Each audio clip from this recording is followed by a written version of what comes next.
For just as the sufferings of Christ flow over into our lives, so also through Christ our comfort overflows. The sufferings of Christ. It says here that just as, well, that assumes that it's a fact, that it's so, that it's the natural state of things. Just as, just as the sun rises every day, just as the tides ebb and flow,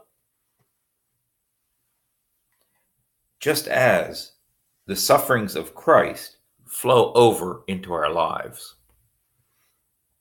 Is that what we signed up for? Perhaps not.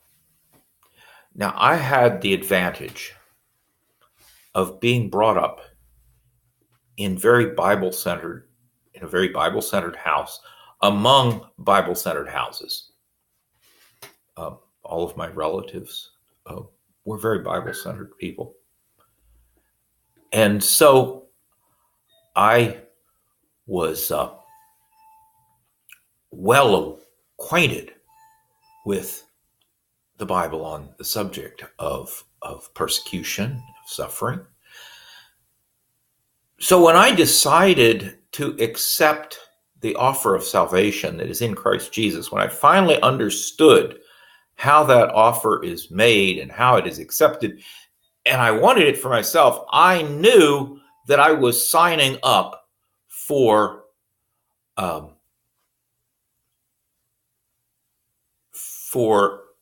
rough ride. Not everybody knows that.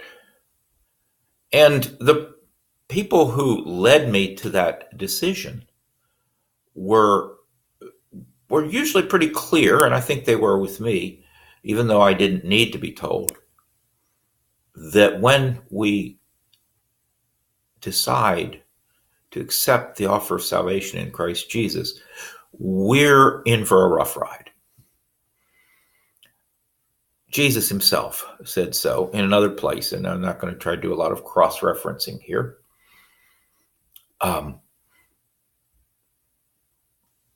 think it's very interesting. There was a fellow in Germany, a full solid generation ago, who made the comment that when Jesus Christ calls a man, he calls him to die.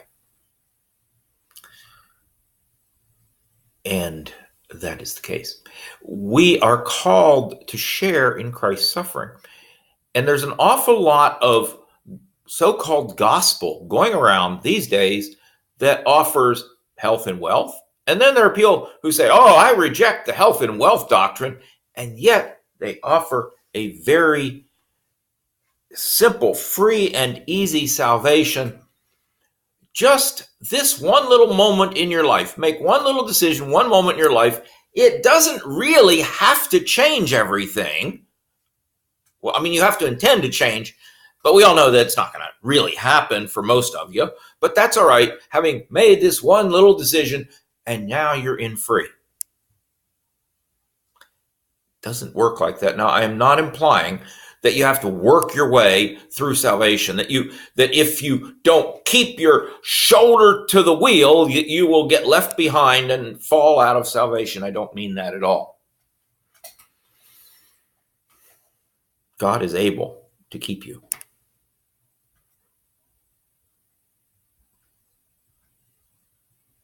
But he's calling you. And if you truly accept, if you truly repented, then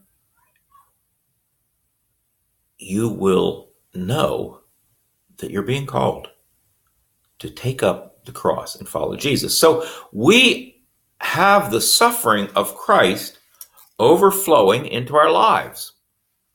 That's to be expected.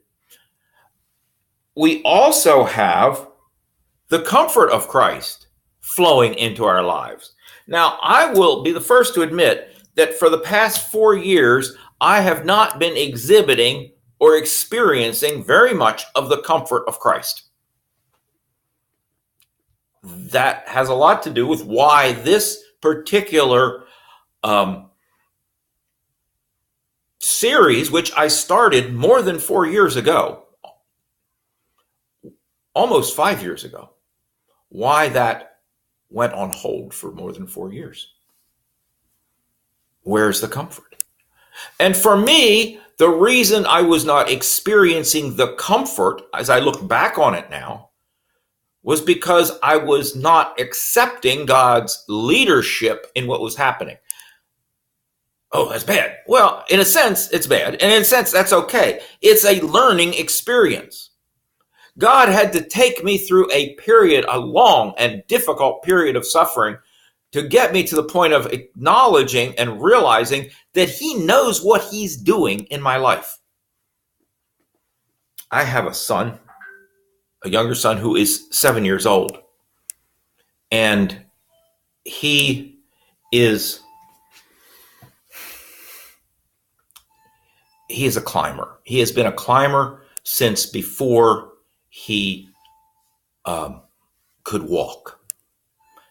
And very often he is in the magnolia tree and I get a call, come and rescue me. And he will tell me, I want you to put your hand just here, or I want you to do just this, or I want you to just do that. And I'm on the ground and I can see that ain't going to work. And so I'm there and I can reach up and I can just take him in my hands and rescue him. The way I see as his father is the right way. And